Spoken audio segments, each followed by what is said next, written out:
Magandang araw mga ka-solar. So muli, nagbabalikan yung ka-solar, si Solarens. So, nandito tayo ngayon sa Gapan, Nueva Ecija.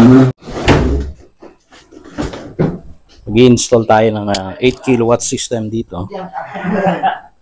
At ang ating solar panels ay 16 pieces na 500 watts bawat isa. At dalawang batteries. Diyan muna. So, dalawang 230 ampere hours yan. At tama-tama lang 1:1 tayo. Ito yung inverter natin na 8 kilowatts. So, sa 8 kilowatts, ang kapartner na solar panels ay 16 pieces na 500 watts. At ang total capacity ng battery ay 460 ampere hours. So, tingnan natin yung paglalagyan natin ng inverter. So, dito tayo maglalagay ng inverter sa taas at controls dito sa baba. At yung dalawang batteries. No, yung dalawang battery pack na LiPo4 or LiPo4 ay magkatabi na rito. At doon sa taas ay maglalagay tayo ng isolation, or kahit dito sa side na to, pwede na natin ilagay yung isolation dyan para maihiwalay yung mga pang-emergency load.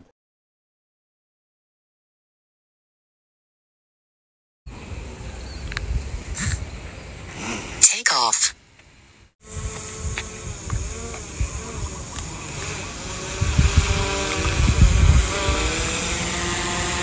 So, ayan na yung ating paglalagyan ng panel. So, dito sa side na merong panel, facing north yan.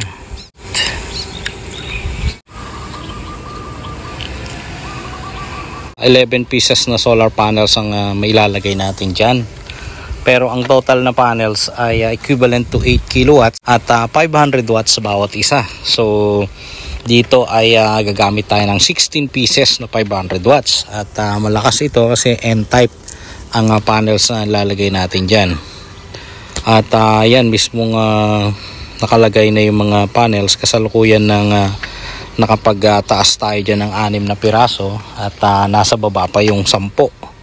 At sa opposite side niyan, yan yung facing south. At maglalagay tayo ng 5 piraso doon. So, itong bubong, stiff. Medyo stiff talaga, no? Masyadong matarik.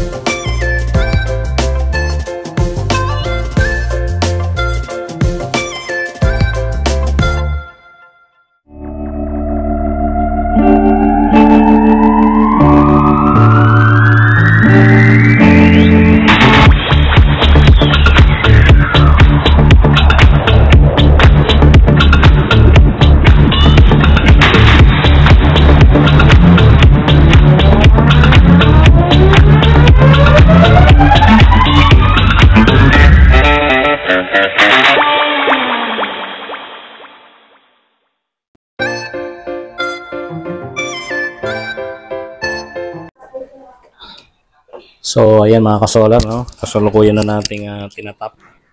At sa tapping natin, mayroon tayong isolation. Ibig sabihin, naka-separate na yung ating para sa emergency power. At yun, yung laging tinatanong nila, bakit maglalagay pa ng external na automatic transfer switch. Meron naman dito. Okay. So, para lang maliwanag, hindi lang yung purpose na ginagawa natin ay para kung sakaling mag-maintenance. Number 1 yan, primary. Pero ang talagang ating purpose dyan, para ma-select, mapili lang yung kanyang mga paanda rin. Kasi kung ito, yung ATS dito, malabo naman ng mapili niya kung ano yung mga paanda rin lang.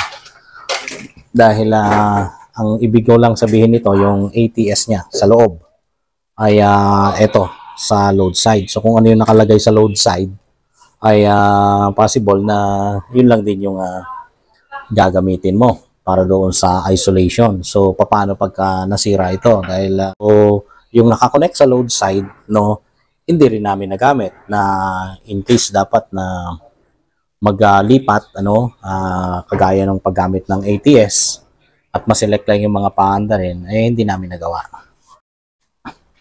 So, ito yung bagong 8 kilowatts na inverter, at nilagay natin dito na battery cable. Ayan, in-oversize natin, 50 mm squared, at malambot ito. Malambot ito na battery cable, so hindi yan umiinit. At kayang-kaya niyan dahil 8 kilowatts lang naman ito. So, wala tayong problema sa pagdating sa drawing ng current at saka yung charging.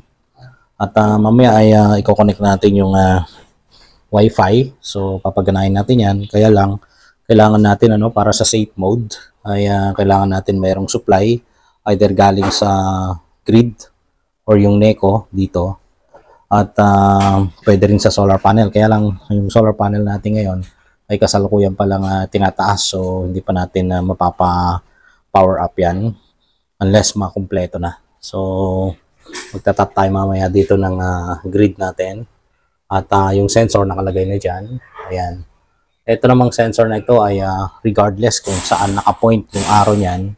Basta kung halimbawa yung kanyang arrow direction ay palabas at 0 dito sa consumption or sa home load, ay dito na lang natin babalik na rin yan. Madali lang naman gawin yan.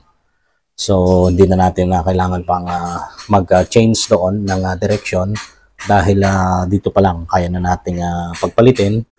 So, ililipat natin ito kasi ang napaglagyan ay dapat nasa H and M. So, dalawa. So, ililipat natin yan. Ayan. So, tama na yan dyan. Ayan, medyo mahirap lang kasi. Ayan. Nakalagay na. So, tapat ng H and M. Kasi ito ay parang yung 5 kilowatts or 6 kilowatt system. Pero yung dating 8 kilowatt system, ay number 5 and 6 ang pinaglalagyan ng ating sensor. So, anong purpose yung sensor na yan? Of course, ang purpose niyan ay since wala pa tayong net metering, ay ililimit niya yung paglabas ng power na hinaharvest papunta sa NECO or electric cooperative. Isa sa mga functions niyan nito. At yan din ang mag-monitor para makita natin kung ilan yung kailangan na solar production. So, ito na mga solar, nakapag-power up na tayo. At kung makikita nyo, ito yung sensor natin, city sensor. At gaya nga nung sinabi ko kanina, na dapat ito ay nakakonect sa H at saka M. So, sisilipin natin H saka M. Ayan. So, mayroong H and M. Ngayon, pagka nakalagay dyan, kasi ang question nila ay saan daw ba yung arrow? Dahil itong sensor na to, makikita nyo, merong arrow yan. Itong arrow niya ay going to inverter, kasi papasok siya sa system, sa panel board. So, going to inverter. Okay. Pero, hindi naman ibig sabihin na dyan yan tama na, Kasi ang talagang basehan yan ay kung makikita natin dito sa grid, ayan, na dapat hindi naka-negative. Kasi kung naka-negative yan, ibig sabihin, baliktad yung arrow natin. Pero, pwede mo namang hindi na baliktarin yung city sensor dyan, Dito ka na magbabaliktad sa connection dito sa terminal block ng HM. Okay, so susubukan natin, babalik rin natin. Papakita ko lang na yung negative. Ibig sabihin, lumalabas yung ating power from inverter to the grid. So, para lang may pakita ko sa inyo na huwag nyo nang masyadong pag-aksayan ng oras yung magtatalo pa kayo kung saan ba yung arrow ng city sensor, saan ba patungo, Kasi dito lang, pwede ka nang magbago niyan para hindi mo na baguhin kung ano man yung direction ng city sensor. Okay, so subukan natin to. Ayan. At kung makikita ninyo, ayan, kumukuha siya sa NECO or Electric Cooperative or Grid. Ayan. So pagka ganyan, babalik rin lang natin dito. So yung arrow na yon ay huwag nyo nang intindihin. Dito na lang kayo magbaliktad. Okay? So subukan natin dito. Ilagay yung white dito sa tapat ng H. Okay. At ilagay yung black sa tapat ng M. Pagka 8 kilowatts ayan. At subukan natin ito. Itama natin ng mabuti. Okay. Ayan, so pumasok na ha. Pumasok na rito, H&M. So balikan natin yung ating grid. So ayan, 0. So hindi mo na kailangan na bago-baguhin pa or sundin yung sinasabi doon sa manual. Ayan, yung arrow going to inverter or arrow going to the grid. Okay? So, yun lang yun para hindi ka na mahirapan. Okay. At meron pa tayong isang ipapakita. Okay, so nakikita natin na merong communication cable. So, dapat magko-communicate ang battery. Itong mga batteries natin. Dalawang 230 ampere hours na 1 solar. Ayan. So, EBE ang cells niyan sa loob. Ayan. So, 460 ampere hours lahat. At makikita natin dito yung percentage niyan ay naka 93% sa battery. Ngayon, para malaman natin kung nagko-communicate o hindi, i-check natin dito. So, makikita nyo 0 ang values. Total SOC 0, discharge current 0, charging current 0. So, ano dapat ang gawin natin dyan? So, unang-una, i-connect natin ng mabuti itong communication cable sa CAN port. Ayan, BMS or CAN port. At since ito yung gagawin nating master at ito yung slave, i-check natin yung percentage or SOC. Ayan, nasa 53%. Okay. So, kung 53% yan, dapat yung connection natin dito sa battery, yung CAN port din ng battery, ang paglalagyan natin ng communication cable papunta ng inverter. At ito, RS485, pwede nating ilipat yan dito sa RS4851 at dito naman, ilagay natin sa RS4852. So, magpa-parallel yan. Since ito ang master, dapat iyan ay itataas natin yung DIP switch na 1 at itataas natin dun sa slave yung DIP switch number 2. Okay, so titingnan natin kung magbabago na to. So, ayun nga, nagbago na, naging 53% na. So, biglang sabihin yan ay nag-communicate na yung battery at saka yung inverter. At eto, makikita nyo meron na ring value yung charge limit 390. Ibig sabihin nagparallel na yung dalawang batteries, master at saka slave. Ayan, at meron na ring battery charge voltage. Yan yung pinakamataas natin, 57.6. So, yung battery voltage, yung current battery voltage niyan, 52.2. So, nag-communicate na yan dito sa battery. So, ito naka-on na. Ngayon, kung gusto lang natin na i-off, in case na mayroong error, ay kakailanganin na ma-restart. Ang una na gagawin, pagka mag-off, ay itong dalawang green na ito, ang tawag dyan ay PB1 at saka PB2. Ngayon, connected din ho yan dito sa gilid. Ito. So, papatayin din ho yan para safe dito sa inverter. So, yun ang step 1. Ngayon, ang step 2 ay ito ho, itong grid. Ibababa lang ho ito. So, step 2 na ho yun. At ito, hindi ho kakailanganin ibaba ito. Ang tawag ko dito ay ATS control.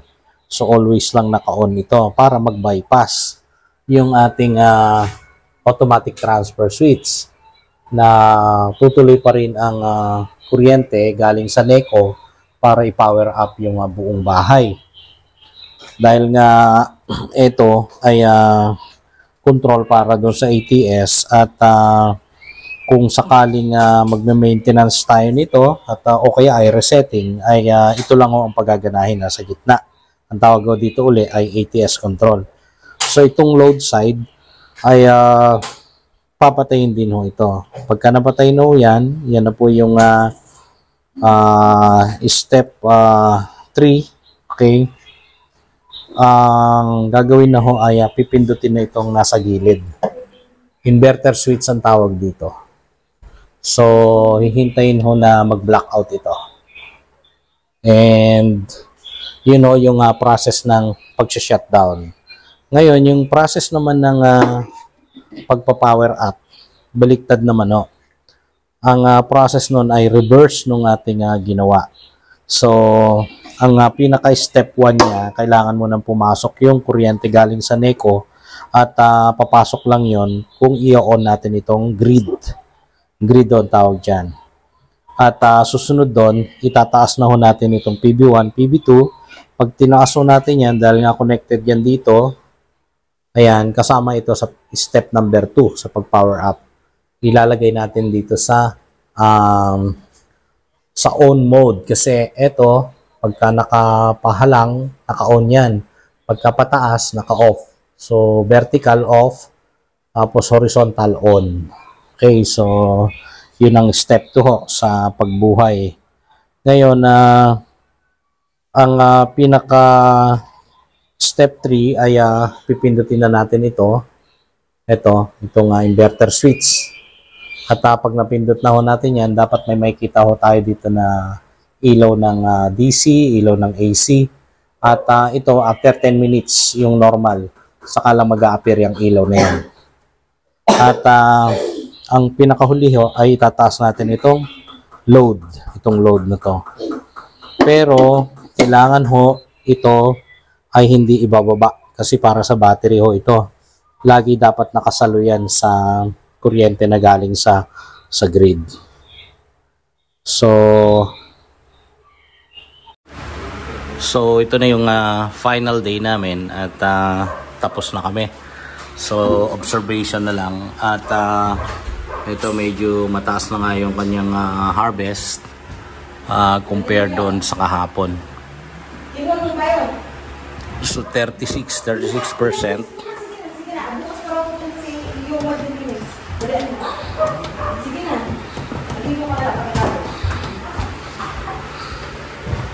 So ito ang ating state of charge, 36% or 35.9. Parallel, ibig sabihin ay tumaas na yung capacity dahil nagdoble na yung 230, so 460 ampere hours na yan. So good to go na ito at yung charging current ay in-adjust na rin natin kasi kahapon naka 60 lang tayo sa charging current. Ayan, ngayon ay ilagay na natin sa 80.